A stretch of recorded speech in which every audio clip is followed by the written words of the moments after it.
साहिब की, संत समाज की, भक्त समाज की, स्वरूपलिन ब्रह्मदास जी की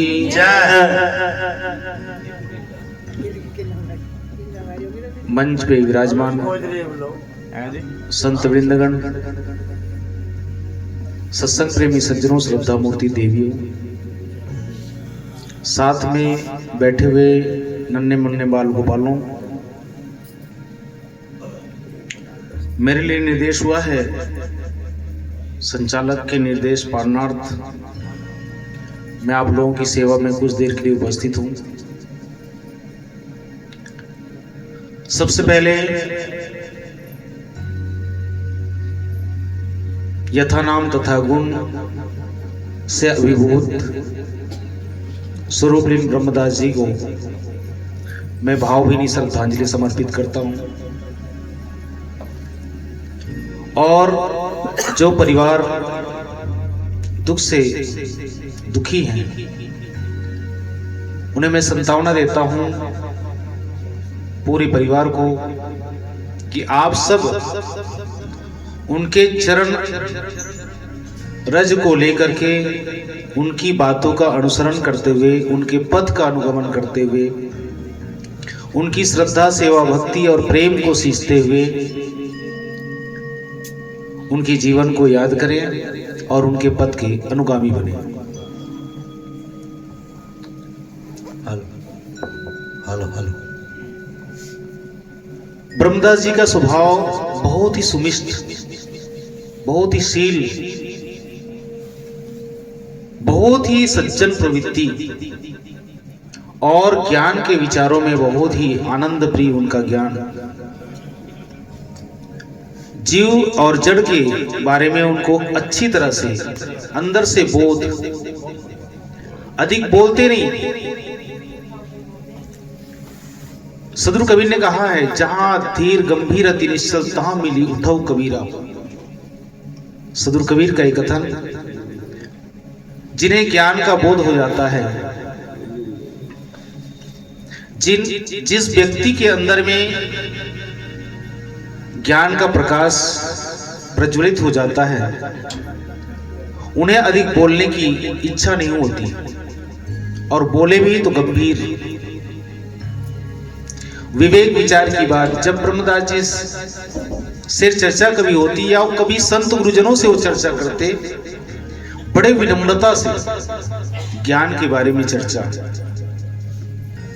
जब हम लोग कभी घर में आ जाते, उनकी श्रद्धा अगाध देख करके मन और प्रफुल्लित हो जाता। परिवार के सभी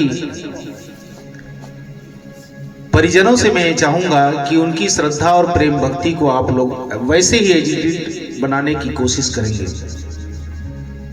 संतों को तनिक भी कष्ट नहीं देते, जहां तक हो सके उत्साह से अपने तन, मन, वचन और धन से उनकी परिपूर्ति और उनकी सेवा करते। वो गुण हमें याद दिलाएगी और हमें याद रखना चाहिए।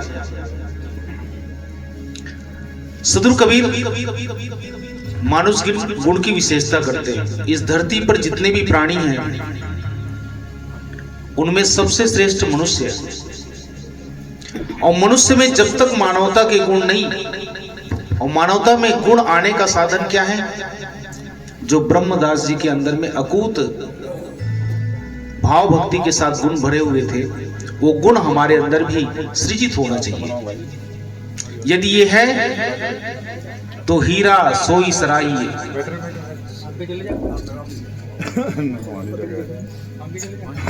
जो हीरा है जीवन, जीवन हीरा युक्त है, बेशकीमती है और परम पद की जो बात हमारे साथियों ने कह के गया, जिसको आप बीजक बहार में अच्छी तरह से गाते और पढ़ते और समझते हैं, वो परम पद अच्छी संगत है, अच्छी सोच है, अच्छे ज्ञान की चर्चा है, विवेक विचार की रहनी और गहनी है। यदि इन परम पद में आपका जीवन, तो आपका जीवन हीरा युक्त हो गया। हीरा तो कोई कीमत की चीज है, आपकी कीमत इन तुच्छ धातुओं से नहीं, किंतु जीवन की वास्तविकता से, वो आपकी चेतनता से, जिसे हम जीव जगत कहते हैं, उसके आपके जीवन में परिचय हो जाना है। सदगुरु कबीर कहते हैं जागृत रूपी जीव है, शब्द सुहागा से जर्द बूंद जल को की ही कहे कबीर कोई देख। लेकिन इस बात को समझने के लिए आपके पास मन है, आपके पास इंद्रिय हैं, इंद्रियों में 5 कर्मेंद्रिय और 5 ज्ञानेंद्रिय हैं, और इसी में आपका जीवन या तो उलझता है या फिर सुलझता है। उलझने का माध्यम है सांसारिकता और सुलझने का माध्यम है संगत। यदि आप सत्संग करते हैं, कहां पे, ये तो ब्रह्मदास जी की देन है कि आज उनकी श्रद्धांजलि दिवस पर हम बैठ करके उनकी अनुपस्थिति में इस संत गुरुजनों की जो अनमोल वाणी है, ज्ञान की चर्चा है, जो हमारी आत्मा तक उतरती है, जिस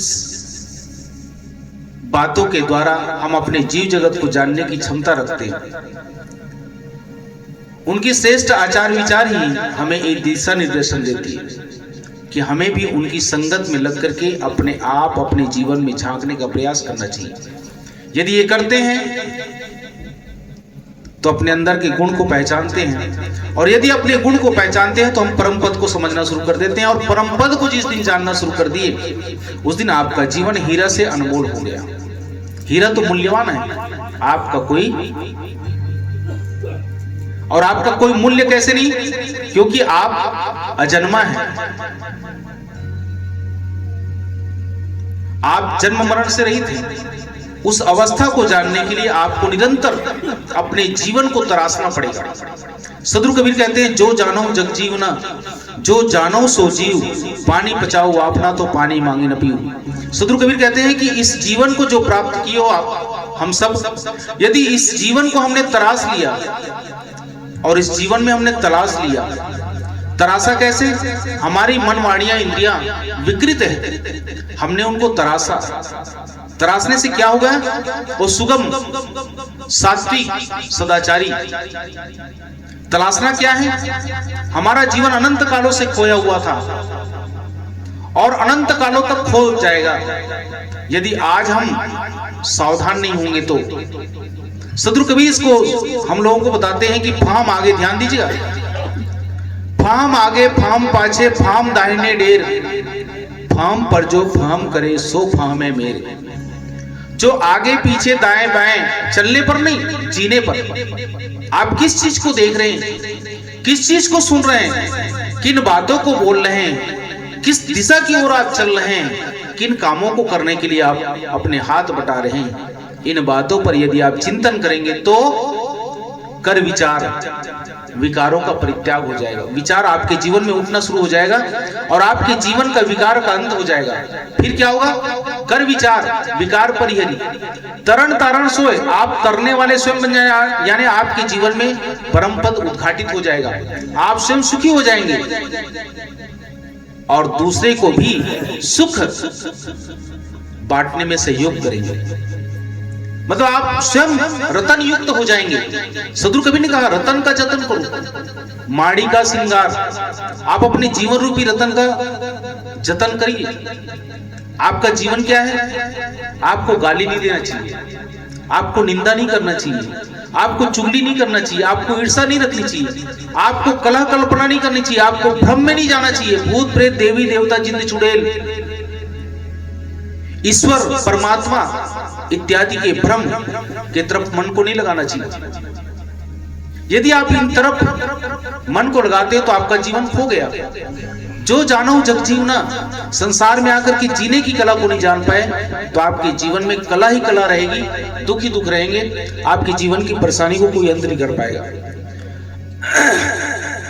इसलिए आवश्यकता है हमें आप सबको अपने परम पद को जानने की। हमारा परम पद है संगत युक्त, हमारा परम पद है विषय वासनाओं से रहित, हमारा परम पद है जन्म मरण से रहित, हमारा परम पद है मैं तू की भावनाओं से रहित, हमारा हीरा जैसी व्यवस्था क्या है, हमारे सदाचार। यदि इन कामों को करते हैं तो निश्चित ही हमारा ये मानव जीवन सार्थक हो सकता है, सार्थक है पहले से, और आज हम प्रयास करते हैं तो सार्थक हो सकता है, संभव है। लेकिन आप इस जीवन को निरर्थक, आज से 50 साल पहले, अभी उम्र हो 50 साल की, 50 साल पहले और आज भी यही काम करते हैं तो आपका हमारा जीवन निरर्थक होता चला जाएगा। इसलिए इसको सार्थक बनाने के लिए केवल एक ही काम है, अपने जीवन में मन को सार्थक दिशा की ओर ले जाना, जीवन को सार्थक दिशा की ओर ले जाना, आत्माभिमुख होकर के जीना। जीवन में जितनी भी बुराइयां हैं संसार की, काम अच्छा ही नहीं, क्रोध अच्छा ही नहीं, बस इसको मॉडिफाई करना है, इसको मार्गांतरीकरण करना है। काम को नष्ट नहीं किया जा सकता, काम को परिवर्तन कीजिए। ऊर्जा है वो, उसको भक्ति के रास्ता पर लगाइए। क्रोध है उसको क्षमा की तरफ लगाइए, लोभ है उसको सेवा की तरफ लगाइए, मोह और ममता है उसको प्रेम, शील, क्षमा की तरफ लगाइए। बस इसी ऊर्जा को परिवर्तन करना ही जीवन है। यदि इस काम को आपने नहीं किया तो परम पद आपके जीवन से हाथ से खोता चला जाएगा। इसलिए हमारे बीच आज नाम ही है ब्रह्म। ब्रह्म का मतलब ही होता है श्रेष्ठ। ब्रह्म का मतलब नहीं होता है कि सर्वम खलविदम ब्रह्म, जो चराचर संसार में जो दिख रहा है वो सब ब्रह्म है, ये नहीं। ब्रह्म का अर्थ ही होता है श्रेष्ठ। जिसके जीवन में श्रेष्ठ आचार विचार है, सेवा, भक्ति, सत्संग और मृदुभाषी सदाचार, सबके प्रति हिलमिल का भाव, किसी को बुरा नहीं कहना, किसी के प्रति बुरा देखने की भाव नहीं रखना, ऐसे जो आचार विचार रखते हैं उसको कहते हैं ब्रह्म।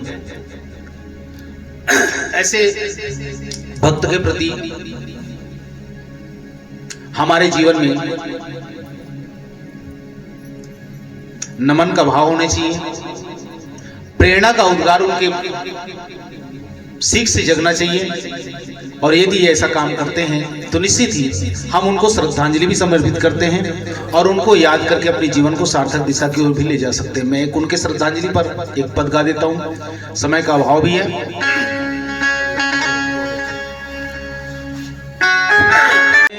सो जाएंगे राजा रंग फकीर, एक सिंहासन चढ़ी चले के बंधे जात जंजीर।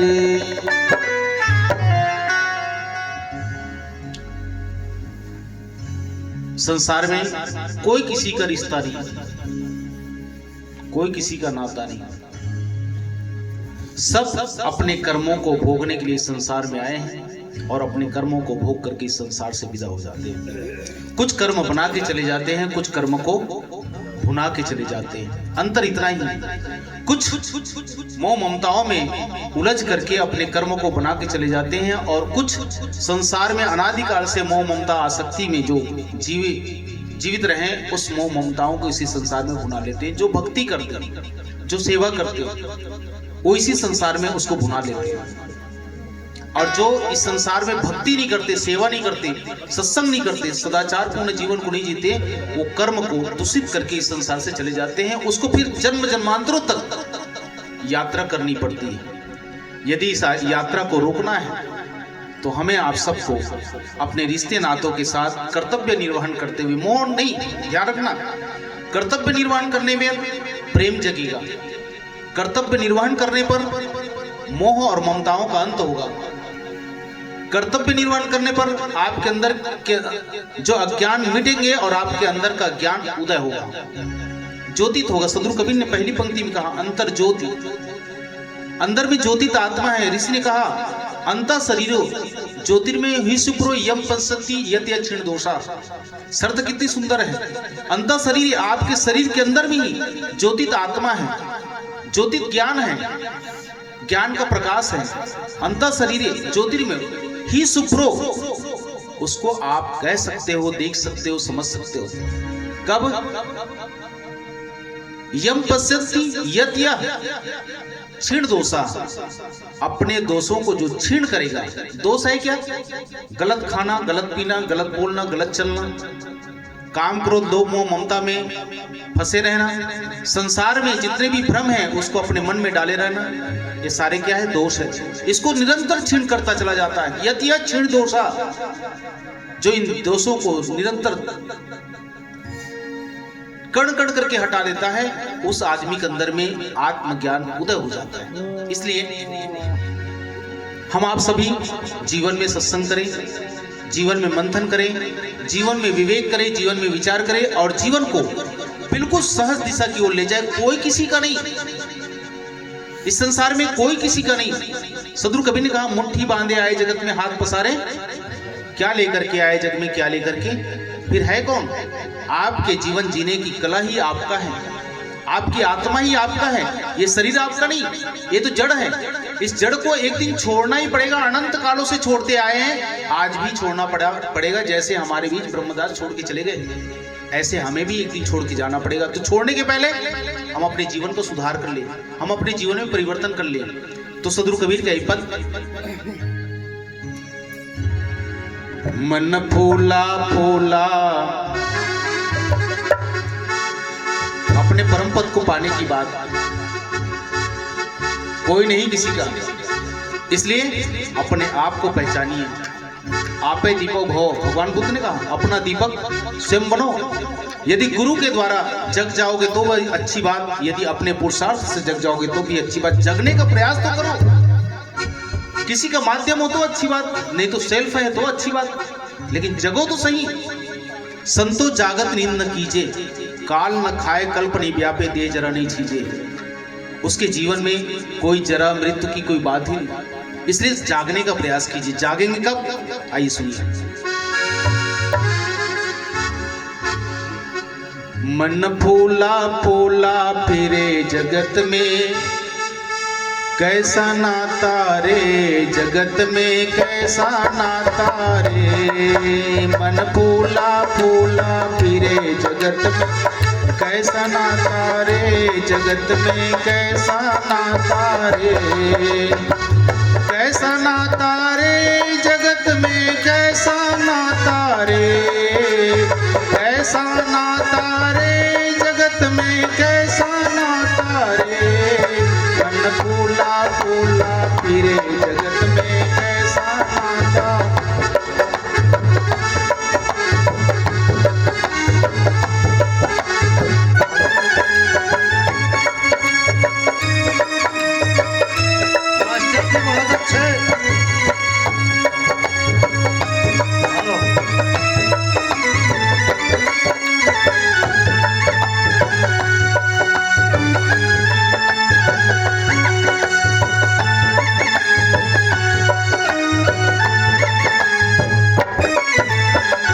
सदगुरु कबीर ने कहा है एक भजन में, पानी बीच बतासा संतो तन का यही तमाशा। आज वो चले गए, कल और कोई चले जाएंगे, परसों कोई और चले जाएगा, और एक दिन हमें भी इस दुनिया से, जैसे पानी में बतासा, उसकी क्या दशा होती है? देखते देखते आपके सामने वो घुलता पानी में मिल जाता है। बस इस संसार में हमको भी वायु नीलम मृतम तेदम भस्मांतम शरीरम, ओम करतो स्मर कृतम स्मर, करतो स्मर कृतम स्मर। उपनिषद के ऋषि कहते हैं आगी पानी मिट्टी हवा। सदगुरु कबीर ने कहा है पानी का पानी में मिल जाना है, आग आग में मिल जाना है, मिट्टी मिट्टी में मिल जाना है, और पांचों तत्व पांचों में। आप लोग चार तत्व, हम लोग सब चार तत्व, पांचवा तत्व नहीं मानते, लेकिन आकाश पोल फिर है क्या? कौन है आपका? इसलिए मन फूला फूला फिरे जगत में, कैसा नाता रे जगत में, कैसा नाता रे। मन फूला फूला फिरे जगत में, कैसा नाता रे जगत में, कैसा नाता रे।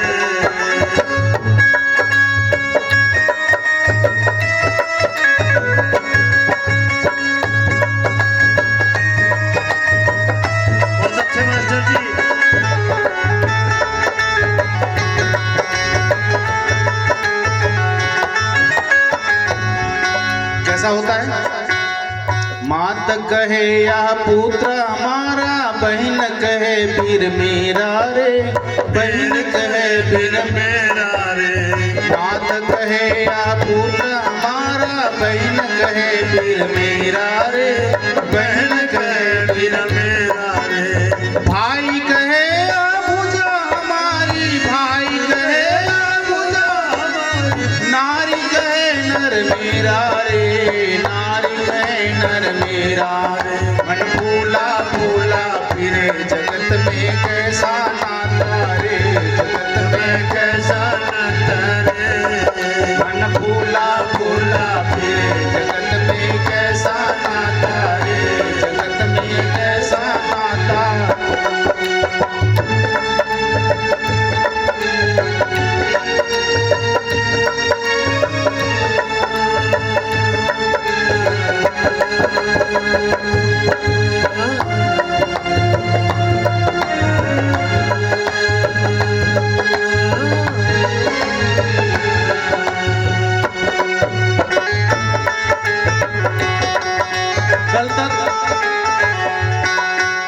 कल तक वो पिता थे, आज वो मूर्ति में। आज हम जीवित हैं, कल भी हम इसी मूर्ति में परिवर्तित हो जाए। इसलिए अपने आप को पहचानने की कोशिश कीजिए, अपने आप को धोखा मत दीजिए। आप ये संसार के वस्तु और बनावट की चीज नहीं, आप कुछ और हैं। सावधानी बरतिए जीने में। क्या हो रहा है? जब लग जीवे माता रोवे, बहन रोवे 10 मासा रे, बहन रोवे 10 मासा रे। जब लग जीवे माता रोवे, बहन रोवे 10 मासा रे, बहन रोवे 10 मासा रे। तेरा दिन तक तिरिया रोवे, तेरा दिन तक तिरिया रोवे, फिर खोजे घर बासा रे, फिर खोजे घर बासा। फूला फूला फिरे जगत में कैसा नाता रे, जगत में कैसा नाता। मन फूला फूला फिरे जगत में कैसा नाता रे, जगत में कैसा नाता रे।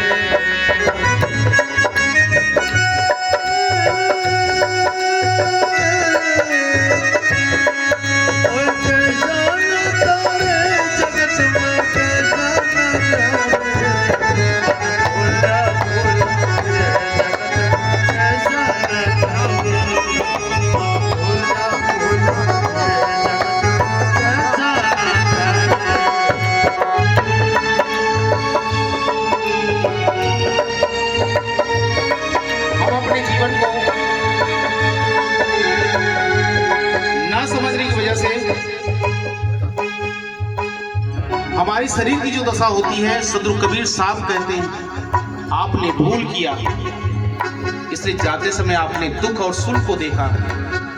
आप यदि जग गए होते तो, अपने परम पद को समझ गए होते तो, यदि भक्ति और सेवा को समझ गए होते तो, सदाचार को समझ गए होते तो, प्रेम को समझ गए होते तो, करुणा और शील को समझ गए होते तो, जहां रहते वहीं आप देवी और देवता और अपने जीवन को समझना शुरू कर देते। आपने भूल किया, इसलिए आपके जीवन का दुख आज वर्तमान में बना है, और यहां से जाने के बाद भी वापिस वो दुख आ ही जाता है। जैसे आज हम दुख भोग रहे हैं, आज हम आनंदी में जी रहे हैं, आज हम भ्रम में जी रहे हैं, आज हम पाखंड कर रहे हैं, आज हम अपने मन इंद्रियों को उलझाते चले जा रहे हैं। ये पूर्व का संचित होने की वजह से आज भी वही काम कर रहे हैं, तो आगे यही जीवन होता चला जाएगा। इसलिए सत्संग कीजिए, इसलिए अपने जीवन का सुधार कीजिए, अन्यथा चार गजी चर गजी मकाए, चढ़े काट की घोड़ी रे, चढ़े काट की घोड़ी रे। चार गजी चर गजी मकाए, चढ़े काट की घोड़ी रे, चढ़े काट की घोड़ी रे। चारों कोने आग लगा दिए, चारों कोने आग लगा दिए, फूक दियो जस होरी रे, फूक दियो जस होरी रे। मन फूला फूला फिरे जगत में कैसा नाता है, जगत में कैसा नाता रे। मन फूला फूला फिरे जगत में कैसा नाता है।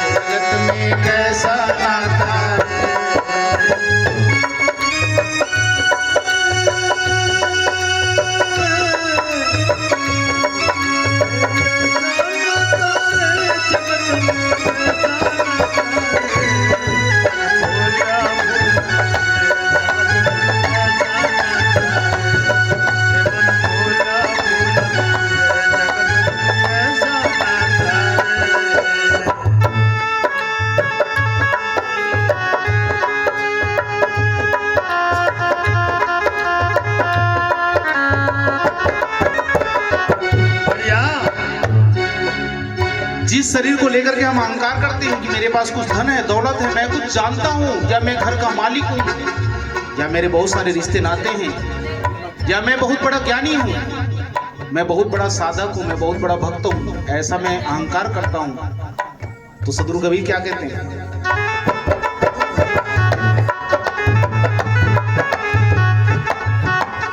आड़ जरे जस जंगल लकड़ी, केस जरे जस घासा रे, केस जरे जस घासा रे।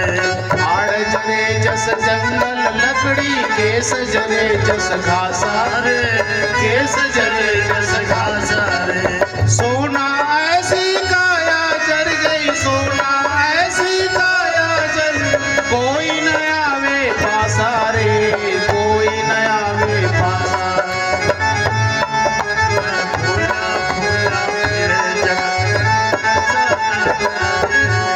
मन फूला फूला फिरे जगत में ऐसा नाता रे, मन फूला फूला फिरे जगत में ऐसा नाता, कैसा नाता रे जगत में, कैसा नाता, कैसा नाता रे जगत में, कैसा नाता रे, मन फूला फूला फिरे जगत में कैसा नाता, मन फूला फूला फिरे जगत में कैसा नाता।